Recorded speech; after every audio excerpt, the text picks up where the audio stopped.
As Necroids is tumbling in our general direction like a ghost train ready to be suplexed.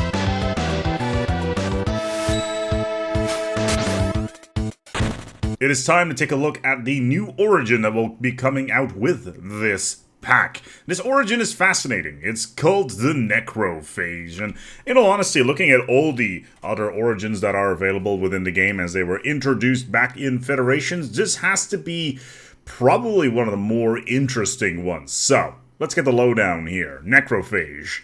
It allows you to convert pops to your main species, which I think is a fascinating approach. To see something that we've seen in Forgotten Hive Queens as well, at least specifically through the Parasitic Brood, which I personally felt was one of the funnest ways to play, and this could be a cool adaptation of that. Now, within a Necrophage-based empire only, the main population, the core necrophages, can be leaders within this empire. This means that designing your leaders is going to be really important, or at least your base pops. On top of that, you will have 12 pops of a secondary species, probably very similar to how syncretic evolution works, and you'll probably be able to build them that are not a necrophage yet, and it's a cool mechanic. Again, it feels very similar to the way syncretic species work. But this is the kicker, because due to certain traits, yes, the necrophages get their own trait.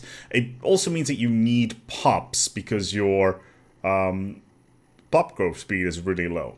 How is this achieved? Well, your guaranteed homeworlds that are nearby, which you can set in the game startup menu, are guaranteed primitive civilizations. And that right there causes all sorts of interesting things. Of course, you can just roll the dice and hope that you get a primitive civilization that has a lot of pops on it, or roll a 1, figuratively, and maybe get only like 12 pops instead of the 28 that you can get in some cases. Anyway, it also means that we have a new primary species, and with that trait that I already alluded to. So, Necrophage trait, similar to Lithoids, is added to this pack, which I think is cool. All species packs should have species traits attached to them. I really think that they should go back to plantoids and do a couple of things there. Anyway, Necrophage trait. Leader lifespan plus 80 years. Plus 80 years is ridiculous. It's the most insane leader lifespan bonus anywhere in the game. And this also means that you can min-max your population really easily. It means you can only have leaders that have necrophage. So what kind of traits could you use here? I would say a reduction of leader experience gain, because your pops are going to get maxed out anyway over that period of time. What is the base? Like 80 years? 160 years in total? Maybe 3 generations throughout the game? Totally worth it, especially if you need to get extra points in other things when it comes to getting those leader pops. Ruler pop resource output, plus 5%. Very nice, especially for some of those more religious pops, so that you can get crazy bonuses, or if you're going to go for the merchant approach. Sadly, you won't be able to play as a megacorp with this one, but still having the ability of getting a merchant pop after every 50 pops through trading guilds, have an additional resource output bonus by 5% is really nice, which is something that I'm really happy with. Specialist pop resource output also plus 5%. Very cool, very nice.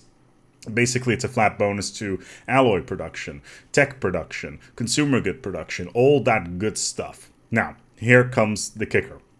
Worker pop resource output is reduced by 10%. This basically means that your minerals, your food, your energy output is going to be reduced. So how can you counter this? By using robots or slaves and or prisoners with jobs, or any sort of pops that can only work in those specific areas. This means that you can focus all your necrophage pops on the specialist jobs or the leader jobs. Why do I say that? Well, their pop growth speed has been reduced by 75%.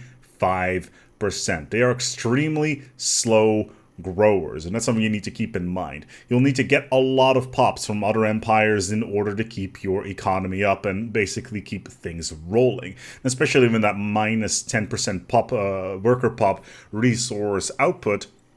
It's going to be a real challenge. So this feels very much like a slaver type empire almost, or at least with a lot of conquest going on. This is also probably why those guaranteed habitable planets have primitive civilizations on them, because you're going to need those pops because of something else. In addition, there's also these pops if you use less food and less minerals if they're lithoids by 50%, which is really nice. So here is the crazy part about Necrophage. Necrophage adds a brand new building called the Chamber of Elevation. Now, the Chamber of Elevation will set you back 400 minerals, which is okay. It's slightly more expensive than your average building, but still adds +5 stability on planet instantly, which is great.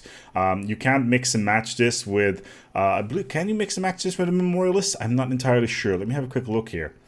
You can mix and match this with memorialist, so you can even stack that even more. And on top of that, Deep Space Black Site would get you even a bigger bonus, so you can get insane stability. On top of that, it adds 3 jobs, which is called a Necrophyte job. Now, Necrophytes are probably of the most interesting pops in the entire game. What do? Necrophytes, they turn consumer goods and food into unity and amenities. Pretty straightforward, something we've already seen before. It's nothing new. However, so these Necrophytes, what do they do? What else do they do? Well, every 10 years, they are transformed into the leader species. That basically means that every 10 years, your species will get additional pops for as many as there are Chamber of Elevations times 3. This can be spent throughout the entire empire. This basically means that every 10 years, you will get 3 pops of your species by sacrificing a neophyte, which I think is fascinating. In addition, the building as well as the neophytes produced 6 unity and a bunch of amenities, plus 18 amenities is a huge amount, a massive amount. And that's why I like the Chamber of Elevation. It's a cool concept, and it basically allows you to turn pops into other pops, even though, you know, these things take time. And can you imagine you have a ton of planets as well as habitats, like entire loads of habitats that are just basically pop generation, pop transformation buildings. So basically every few years, every 10 years, you get three pops. On top of that, your Prisoners with Jobs campaign can grow out of control, and you can get insane amounts of pop growth, which I think is really cool, and I really feel that this is going to create a cool balance within the Empire. Are the leader pops going to be outnumbered? Absolutely. The specialists and leader, the Necrophage, is going to be insanely outnumbered by the workforce. But hey, sometimes you got to stand on top of your crystal towers and look down upon the populace and basically think by yourself, well, this isn't great. Now, another thing with this is that Necrophytes can be slaves, which makes the job even better. They generate the amenities and the unity, and then later on they turn into better pops, and you just replace them. It's very, very nice. I do like this mechanic a lot. I'm going to have a lot of fun with that. In addition, we have reanimated armies. This is a special civic that is going to be added to the game as well throughout this particular expansion, or at least species pack.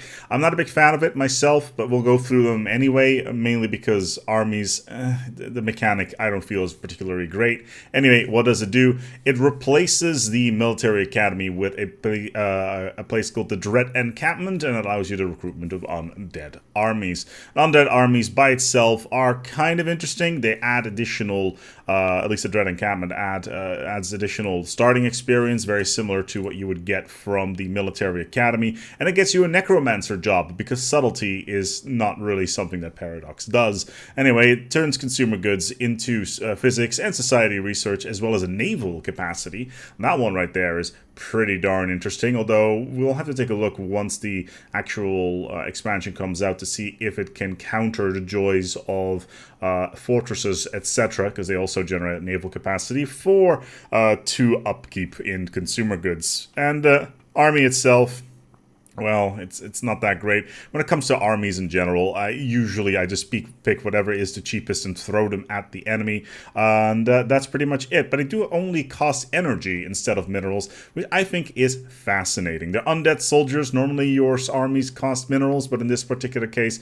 the morale damage and normal damage is pretty crazy high, so going for these could be a good idea. But then again, it is armies, it is just throw the bigger number at the planet and you win. That is effectively what happens there. Also, they got a lot of collateral damage, which means that a lot of the infrastructure on the planet is going to be destroyed. Not as bad as with xenomorphs, but you get, again, the idea. So there you have it. It is the new origin. It is the Necrophages, and it will come to us in the spoopy month for us. At least that's what we have been told. So who knows what's going to be happening there. Also, there's a new little new portrait over here from what we can expect from this particular pack. But yeah, next week we're going to be seeing a little bit more about said portraits, and until then, I hope that you've enjoyed this video, and if you've got any feedback on this particular origin, feel free to leave a comment below. I want to thank my patrons for making this video possible, and in the meantime, we're going to go and wrap it up here. Thank you so much for watching, and until next time, take good care of yourselves, and as always, each other.